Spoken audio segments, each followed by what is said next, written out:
Eu tenho a grande honra de agora apresentar nosso irmão Eusébio, um irmão que é muito respeitado por todos aqueles que o conhecem. Pelo menos que eu conheço, que conhecem ele. Tudo que eu já ouvi desse irmão, realmente foi muito bom.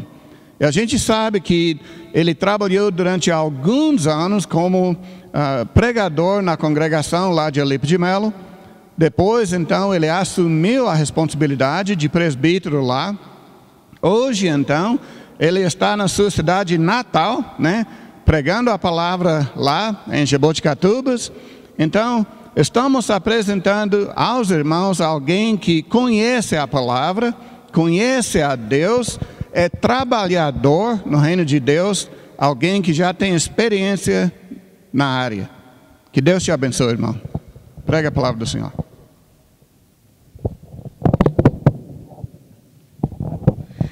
Bom dia para todos.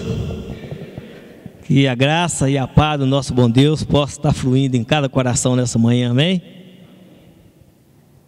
Estou tentando ser tudo isso que o irmão acabou de dizer. A gente tem que continuar tentando sempre melhorar e fazer a vontade de Deus. E falou o coração do pastor. Primeiro eu vou falar do coração do pastor, e é tanta coisa envolvida. Então eu destaquei um ponto paralelo, o coração do pastor, a compaixão, né, que é o pensamento de pesar. Então vou ligar nesses dois pontos por aí, que através da compaixão, ela vai nascer no seu coração. É o seu coração que vai te levar você a te impulsionar pelo poder de Deus a realizar algo que Deus quer que você faça. Às vezes não estão nem condições sim perfeitas para fazer, olha o nosso lado físico, o nosso lado humano, mas quando você entende que é Deus que quer que você faça, então você faz, porque Deus sabe como Ele vai fazer a diferença. Ele que vai te capacitar para realizar o que você não pode fazer sozinho. Mas uma coisa Ele deixou claro para a gente: é examinar a Escritura. Então a nossa parte é examinar a Escritura, conhecer a vontade de Deus e pedir a direção dEle. E Ele então vai nos conduzir aonde quer que for necessário. Eu peguei algumas informações sobre, começando lá com Saul, Davi. Então vou discorrer alguns pontos aqui, para a gente chegar mais próximo do coração do pastor e o que fazer. Vamos começar por aqui. Veja bem, o grande juiz e profeta Samuel havia sofrido anos de rebelião por parte do povo de Israel. Uma de suas maiores tristezas era ver a pressão crescendo para que ele desse um novo rei, como as outras nações à sua volta. Ele está vendo intensamente aquela pressão. Então, quando começaram então, a exigir rudemente um rei, então Samuel ficou aflito, mas depois de uma vida inteira de serviço fiel como profeta de Deus, ele então atende a voz do povo, porque está exigindo, pedindo, o que fazer? Mas algo interessante aconteceu na história. Então ele está sendo rejeitado pelo aquele povo, mas o Senhor lhe deu instruções: atende a voz do povo, pois não é a ti que rejeitam, mas a mim, para que não reine sobre eles. Uma péssima decisão que está fazendo, rejeitando o verdadeiro rei para um rei humano. Uma péssima troca. Então Samuel recebeu a seguir ordem para advertir o povo sobre os reis e as opressões ditatoriais que eles tinham. Mas mesmo depois dessa forte advertência, o povo respondeu: não, mas teremos um rei sobre nós. Está no versículo 19, 1 Samuel 16 diante. Então está definido a escolha, quer mesmo, então Deus vai dar. Deus vai permitir isso acontecer. Então vamos à unção do rei. Então o rei escolhido pelo Senhor e ungido por Samuel foi o alto e belo jovem Saul. No começo ele seguiu de perto a vontade de Deus. Nesse período, o Espírito de Deus habitou em seu coração, a fim de guiá-lo no caminho santo. Mais tarde, porém, obstinado e rebelde, Saul desobedeceu às ordens de Deus e por essa razão ele foi rejeitado. Então um espírito mau imediatamente substituiu o Espírito de Deus na vida de Saul, em seu coração.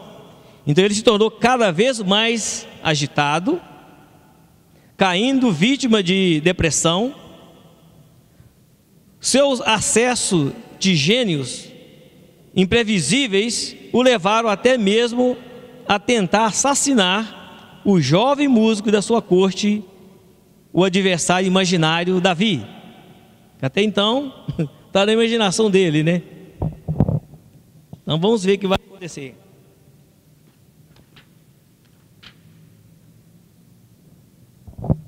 Então, apesar de toda a sua aparência de liderança e sabedoria, Saul encontrava-se totalmente sozinho.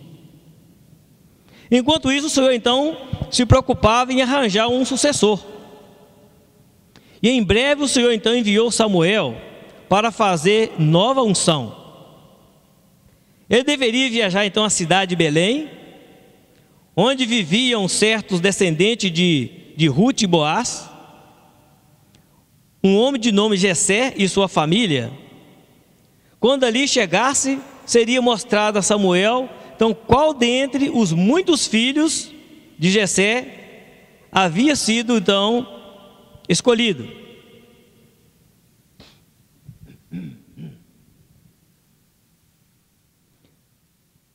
E ser mostrado a Samuel qual dentre os filhos dele então seria escolhido. Ordenado então o substituto do rei Saul. Então, cuja espiritualidade já se achava então perdida. Mas o velho e corajoso Samuel, que ungira Saul e se tornara a sua consciência, amedrontou-se momentaneamente e perguntou: como irei eu? Pois Saul saberia, então iria matá-lo. Como é que eu vou sair para ungir um outro rei?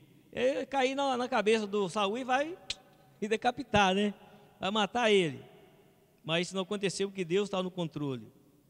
O Senhor lhe respondeu: toma contigo um novilho e dize: vim para sacrificar ao Senhor. Convidarás Jessé ao sacrifício e eu te mostrarei o que fazer.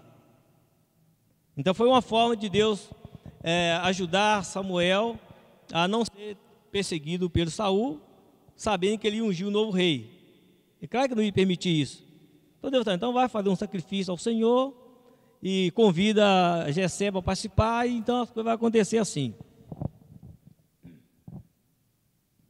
Então, uma visão diferente do homem, totalmente diferente do homem. Então Samuel partiu então para Belém com a sua oferta.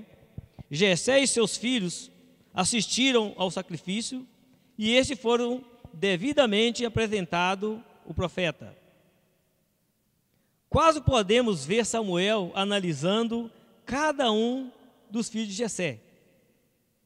O alto e belo Eliabe, o primogênito de Jessé, enquadrou-se no conceito de Samuel quanto à figura de um provável candidato a rei, mas Deus o rejeitou, né? Deus vetou a escolha de Samuel, dizendo: não atentes para a sua aparência, nem para a sua altura, porque o rejeitei. Porque o Senhor não vê como o homem vê o exterior, porém o Senhor o coração. Então cada um dos filhos de Jessé foi apresentado um após o outro e sendo rejeitado por Deus. Então, Samuel, puxa vida, então não tem mais, que todos foram apresentados aqui, Deus rejeitou. Mas ele faz uma pergunta. Já então, perplexo, sem dúvida alguma, Samuel perguntou a Jessé se ele tinha algum outro filho. Então disseram, resta ainda o caçula, mas ele se encontra cuidando das ovelhas do pai. Então Samuel ordenou que o trouxesse imediatamente. E quando o jovem Davi entrou em casa, mostrou-se boa aparência e saudável. O Senhor então instituiu Samuel: levanta-te, unge, este é ele. Então você percebe aqui que, como ele tinha ungido anteriormente Saul, alto, belo, de boa aparência, Deus já tinha rejeitado, porque foi rebelde. Então agora vai escolher novo. E encontra lá o filho de Jessé, bonitão, fortão, alto, lindo. Opa, aí só que vai ser o próximo rei bacana. Mas Deus cortou. E assim foi sucessivamente até chegar a Davi. Porque o homem vê a aparência, o exterior, mas Deus olha o coração, a atitude, a vontade, a garra, a disposição, a vontade de Deus.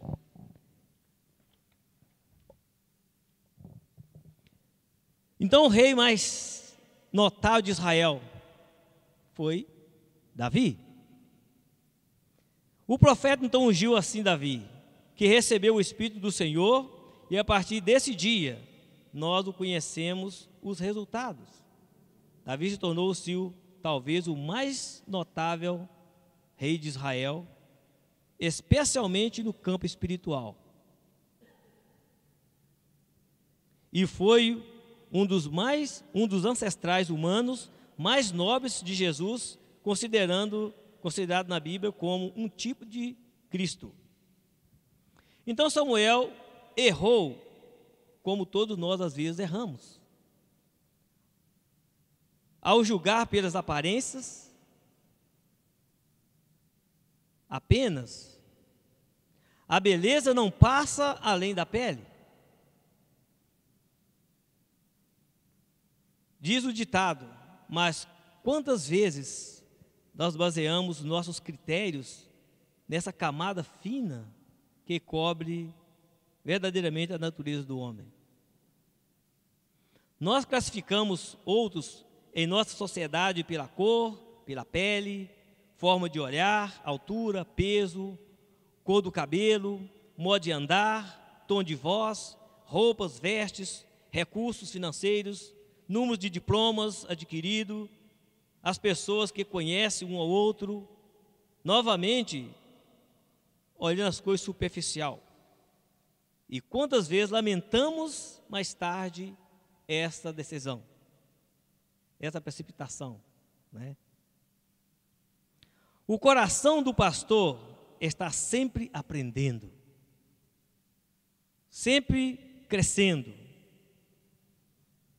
Uma das primeiras coisas, no meu parecer aqui, trabalhar com os outros.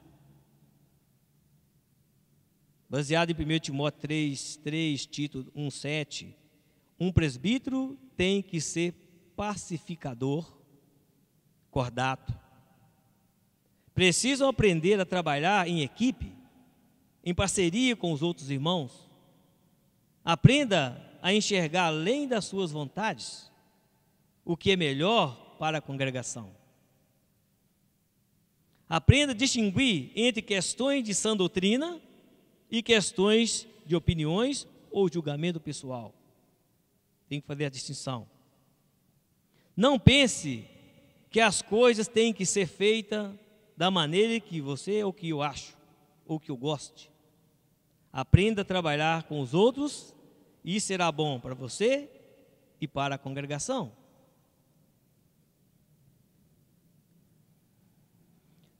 Outro ponto, aprender a ser servo. Aprender a ser servo. Mateus 20, do 25 ao 28, tem aquela anotação maravilhosa, como se tornar um grande servo de Deus. Porque é servindo que você vai aprendendo e vai também exercitando o seu dom, o seu talento, o seu trabalho. É servindo. É preciso também aprender a desenvolver um coração pastoral, cheio de amor, compaixão e de ternura.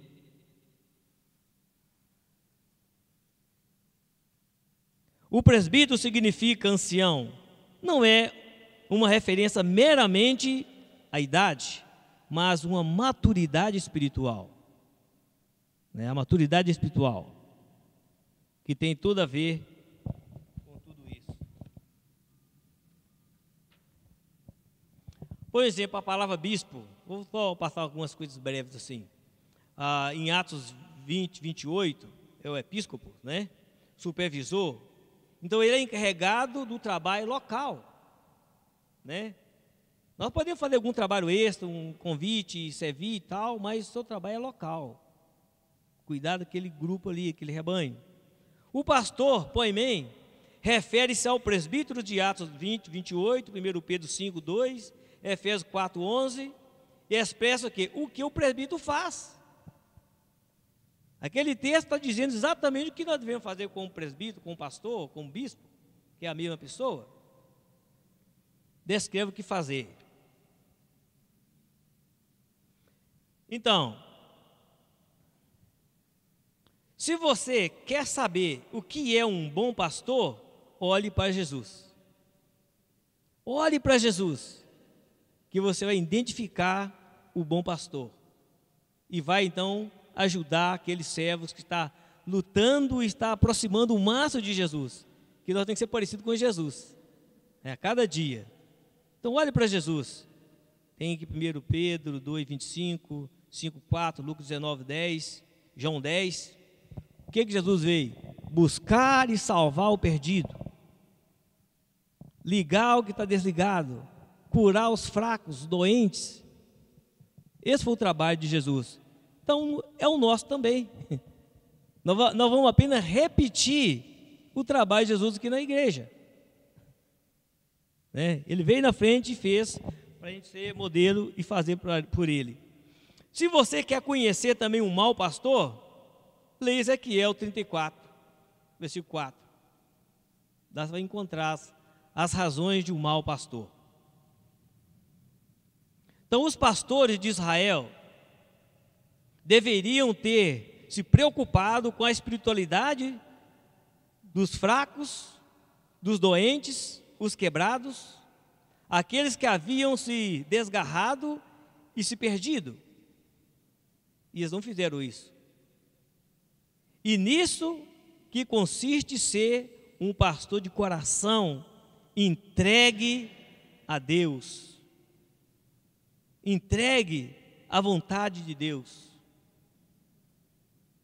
entregue às pessoas. Então eu estou enfatizando a necessidade de um coração cheio de compaixão pelas almas, pelos perdidos, porque às vezes os presbíteros se tornam administradores, função de diáconos. Vê os presbíteros como se fosse uma posição de poder e prestígio. Não pode ser assim.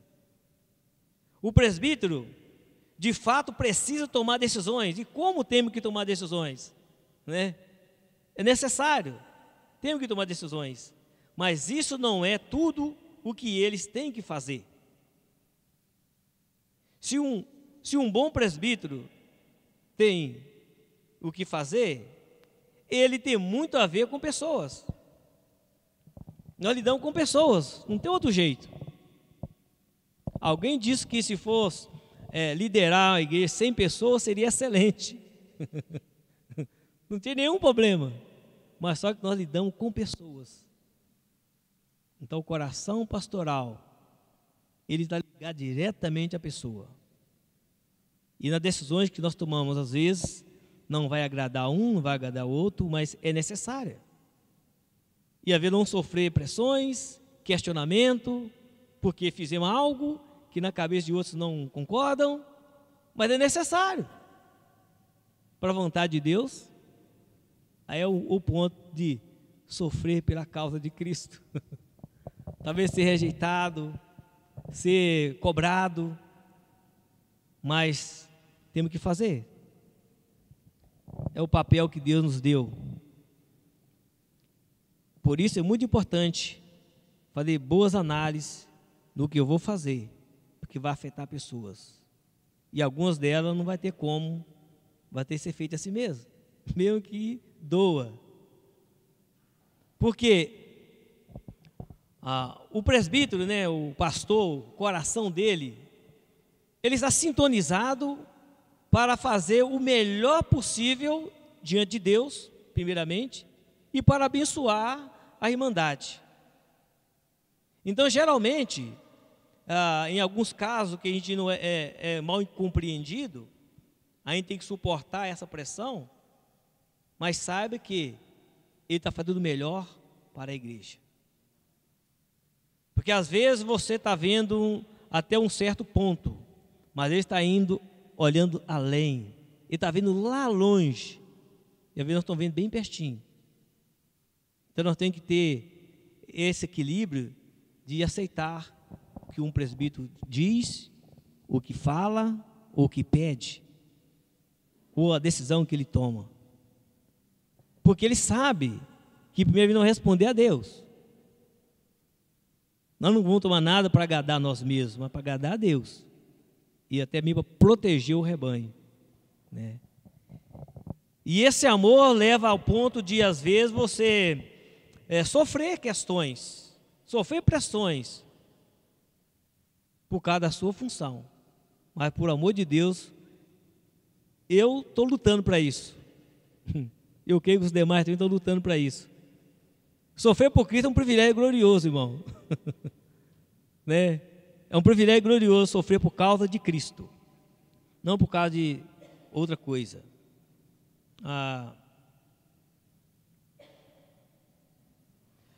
Em Efésios capítulo 4, do 11 ao 12, não vou estar lendo aqui, mas vocês podem ler em casa. Nessas passagens, Paulo listou vários ofícios na igreja, alguns temporários, com apóstolos e profetas, e alguns permanentes, como evangelistas, pastores e mestres. Observe que Deus estabeleceu esses papéis, incluindo os presbíteros, com vista ao aperfeiçoamento dos santos, para o desempenho do seu serviço, para a edificação do corpo. A ênfase está na edificação do corpo de Cristo.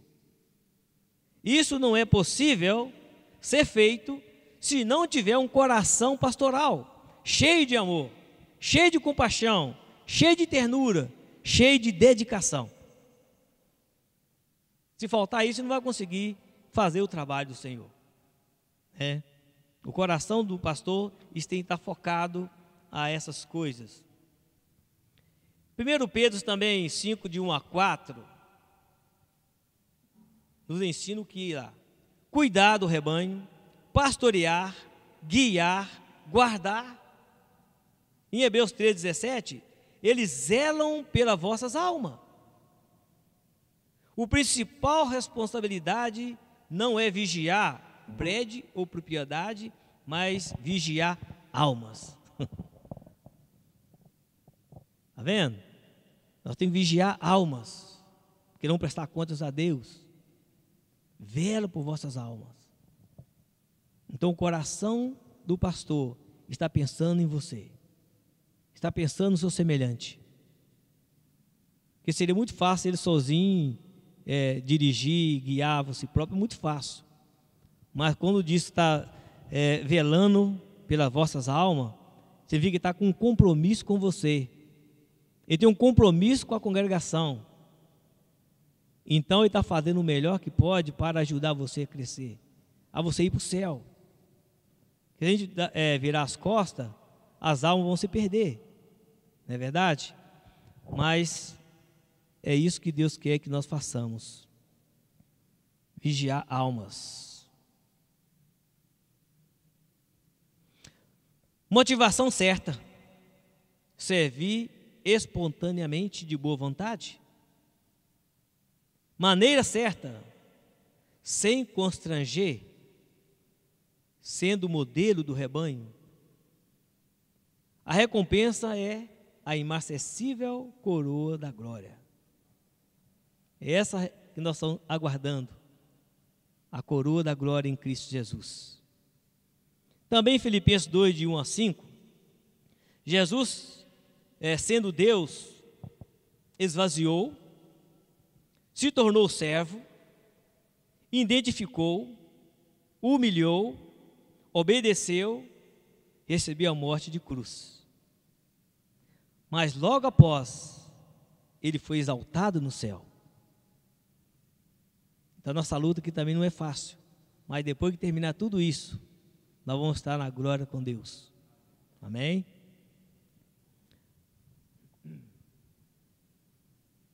O Senhor confiou almas preciosas aos nossos cuidados. O que é mais precioso, o mais importante para Deus é as almas. E Ele confiou aos pastores aqui na terra para cuidar, para guiá-las, para levá-las para o céu.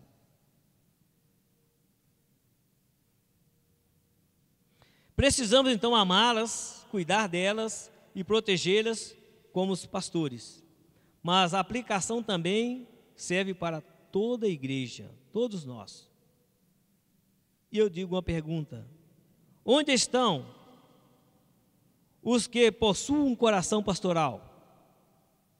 Aqueles que estão dispostos a achar os errantes e trazê-los de volta ao aprisco. Onde estão? São poucos que estão dispostos a essa tarefa. Eu vejo que no mundo que estão vivendo hoje, a congregação tem que dar glórias a Deus quando ela se encontra homens com esse coração que está à frente daquela congregação para conduzir aquele rebanho ao céu. Agradeça a Deus que está difícil e são poucos que estão dispostos a fazer esse trabalho, a se entregar ao Senhor de coração para fazer. Tirando o contexto da igreja de Cristo, olhando o modo geral, você não vê pastores, você vê diretores falando de Deus, mas o objetivo é o quê? Alimentar das ovelhas apenas, tirar das ovelhas apenas, mas não está levando elas para o céu. E a igreja de Cristo tem um objetivo especial, de levar a igreja ao céu. Nós não pregamos por dinheiro, nem exigimos dinheiro. Nós pregamos o necessário que a Bíblia diz, que devemos ofertar, honrar a Deus, porque é para o progresso da igreja. Mas ninguém que está pensando aqui de ter um carro novo cada ano. Nem os pastores que estão preocupados de ter mais um sítio, mais uma fazenda. Nós estamos preocupados aqui de viver na presença de Deus e ajudar os irmãos a ir para o céu. Esse é o coração do pastor.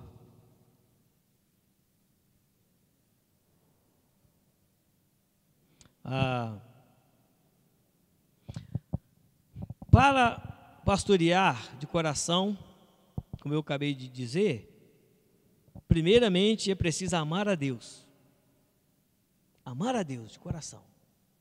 Por 3 vezes, Jesus perguntou a Pedro: tu me amas? Sim, te amo. Então apacenta minhas ovelhas. De novo: tu me amas, Pedro? Tu sabes. Então, cuide das minhas ovelhas. De novo: tu me amas, Pedro? O Senhor sabe todas as coisas. O Senhor sabe que eu te amo. Então apacentas as minhas ovelhas. Interessante, 3 vezes ele questionou o coração de Pedro, né? Você me ama mesmo? Então vai cuidar das minhas ovelhas. Então primeiramente nós temos que amar a Deus de verdade, de todo o coração, de toda a nossa alma, de todo o nosso entendimento, de toda a nossa força, aí sim a gente vai conseguir cuidar das ovelhas do Senhor. Amém? Estou terminando aqui.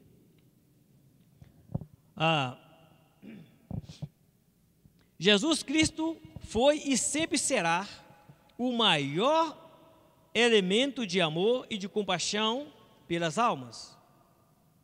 A maior prova foi a sua morte na cruz, por amor da humanidade. João 3,16, muito conhecida, né? E também Romanos 5,8, né? Deus prova o seu amor para convosco pelo fato de ter Cristo morrido por nós, sendo nós ainda pecadores, né? É o maior exemplo de amor. E o apóstolo Paulo entendeu o propósito de Deus em sua vida e em sua missão. Veja o que ele diz em Gálatas 2, versículo 20. Logo já não sou eu quem vive, mas Cristo vive em mim. E esse viver que eu tenho agora na carne, vivo pela fé no Filho de Deus, que me amou e a si mesmo se entregou por mim. Que maravilha! Não sou mais quem vivo, mas Cristo vive em mim. E esse viver agora é para a glória de Deus. É pela vontade dele, não há outro caminho. Então, o apóstolo Paulo entendeu bem essa questão de viver para Deus. Veja algumas, então, compaixões de Cristo e aplicada também à nossa vida. Jesus profundamente compadeceu e estendeu as mãos. Marcos 1, versículo 41. Jesus, então, sentiu compaixão daquela multidão aflita, sem pastor. Ele deu compaixão. Nós também temos que ter compaixão. A volta do filho pródigo, o pai, compadecendo, correu ao encontro dele e o abraçou. Mais uma expressão de compaixão, né? Pelo o filho que tinha perdido e foi achado, de Lucas 15, versículo 20. Sede todos compadecidos fraternalmente e amigos. 1 Pedro 3,8. Mais uma expressão de compaixão, de misericórdia, de amigo. A compaixão de Cristo, aí de Mateus 15, versículo 32, 20, 34, Lucas 7, 13, Hebreus 2, 17, 5, 2, aí por diante, todo descreve a compaixão de Cristo pelo o povo. E vamos aplicar a nós também. Agora vem uma exortação de compaixão.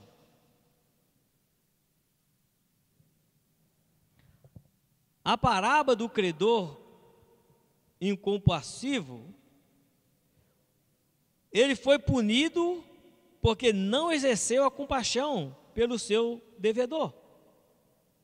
Mateus 18, 24, 25. Um homem que recebeu perdão de uma imensa dívida e ele não foi capaz de perdoar um trocadinho que o outro devia para ele. Falta compaixão, falta amor pelas almas, pela pessoa. Ele não quis saber da dificuldade dele e puniu. Então foi exortado. A Bíblia também diz que devemos ser revestidos como eleitos de Deus, santo e amado, de terno afeto, de misericórdia, de bondade, de humildade, de mansidão, de fidelidade, longanimidade. Colossenses 3,12. Olha o tanto de requisito que Deus está nos mostrando para exercer nossa vida com o coração pastoral. Lembrai-vos dos encarcerados, Hebreus 13:3. Você tem tido compaixão dos irmãos em dificuldade, dos perdidos, dos afastados, da fraqueza de um irmão? É para a gente pensar, né? Um coração pastoral, a gente não vai esquecer dessas coisas. A gente vai procurar fazer. Agora, como mostrar essa compaixão? Nós temos um exemplo no Velho Testamento, né? A filha de Faraó, vendo aquela criança descendo pelo rio, ela disse que ela vendo aquela criança, ela teve compaixão daquela criança e levou para ela e foi criar aquele filho, que foi o grande Moisés. Se ela não existisse compaixão, ela deixava que esse ia embora, né? Ela deixava para outra pessoa. Mas ela existiu compaixão. O bom samaritano, um grande exemplo clássico na Bíblia, de Lucas 10, 36, onde aqueles homens que, naquele momento, seriam os responsáveis para cuidar dos doentes, dos fracos, dos aflitos e tudo mais, eles passaram de largo. Mas um samaritano, vendo o caído, sentiu compaixão. E foi lá e cuidou dele. E levou ele para a hospedaria. Outro exemplo de compaixão. E nós temos que exercer nossa compaixão também ao nosso semelhante. O exemplo de Jesus, de Mateus 9, 36. Vendo a multidão, compadeceu-se dela, porque estava aflitas e exaustas, como ovelha que não tem pastor. Jesus estava preocupado com aquelas almas. Compaixão. Olha à sua volta e verá muitas ovelhas precisando da sua ajuda, da minha ajuda, da sua compaixão. Leve a elas a salvação, o evangelho, o amor e a esperança que só você tem para dar. Se nós somos de fato um cristão, a gente vai fazer isso. Só nós temos esse amor para dar. Lá no mundo não encontra. O obreiro precisa estar pronto para sofrer por o amor do evangelho. O sofrimento do obreiro é inevitável. Nós temos que estar preparados para isso. 2 Timóteo 3, versículo 12, nos mostra isso. Nós vamos sofrer alguma coisa, algumas situações. Nós estamos dispostos a sofrer. E vai depender da sua atitude, do seu coração. O obreiro precisa se regozijar pelo sofrimento. Estranho, né? Mas às vezes é. Né? Está em Mateus 5, 11, 12, 2 Coríntios 12, 10, Colossenses 1, 24. O resumo disso: o obreiro reconhece que ele está seguindo o exemplo de Cristo quando sofre injustiças. 1 Pedro 2, 18, 19, 20 e 4, 12, 19. Então nós temos que saber disso. Estamos sofrendo algumas situações, mas eu sei a quem eu estou seguindo. Também sei do resultado final. Deus está conosco. Conclusão. O obreiro que exerce a compaixão, o amor pelos perdidos e pelos irmãos, é um homem cheio de graça e cheio de temor a Deus. Ele será feliz no que realizar e tudo irá bem. Mesmo com algumas lutas, com dificuldade, as coisas vão bem aos olhos de Deus. Né? Eu tenho um exemplo de Salmo 128, do versículo 1, versículo 2 e 4, né? Fala assim: feliz o homem que teme a Deus. Bem-aventurado o homem que teme a Deus. Como é abençoado o homem que teme a Deus. Né? Então o temor a Deus é muito importante. Porque o temor a Deus também vai me levar a não agir ou não fazer algo que vai desagradar a Deus. Isso é temor. Eu não quero fazer nada que desabona ou entristece a Deus. Né? Eu quero apenas agradar a Deus e os meus irmãos. A compaixão de Deus para nós é muito grande e eterna. Então, siga o exemplo de Cristo e viverás feliz. Amém? Nós precisamos mais do que nunca, no mundo que vivemos hoje, homens com o coração pastoral, como eu falei, às vezes escolhe por cor, aparência, beleza. O coração é o mais importante. Às vezes tem um irmãozinho lá que você acha meio esquisitinho assim. Olha para o coração dele. Olha o coração dele, que é lindo, é belo, porque ele ama, ele cuida, ele quer servir, ele quer te ajudar. E às vezes a escolha é a aparência. Deus viu o coração. Se o seu coração estiver em Deus, vá em frente. E a igreja vai te seguir também, com certeza. Nós temos que ter o cheiro das ovelhas. Eu creio e sou muito grato porque os pastores que eu conheço aqui na Grande BH, eu só tenho que agradecer a Deus por eles. Porque são homens que amam a Deus. Eu tenho aprendido com eles, tenho convivido com muitos deles. Eu vejo o coração, a vontade, a garra de servir a Deus. Que se fosse olhar a circunstância, eu já tinha saído fora há muito tempo. Porque, digamos, não valia a pena. Mas por que vale a pena continuar? Porque o nosso trabalho não é para homem, mas é para Deus. As ovelhas que estão cuidando não é nossa, é de Deus. Pois estamos aqui. E esses irmãos têm lutado. Eu conheço muitos irmãos aqui. Têm lutado. Têm passado por lutas, mas está ali agarrado, porque o coração dele está na obra. O coração dele está na vida da igreja. Está preocupado com as almas dos irmãos. É isso que Deus quer. Que Deus seja louvado. Que Deus abençoe a todos. Amém.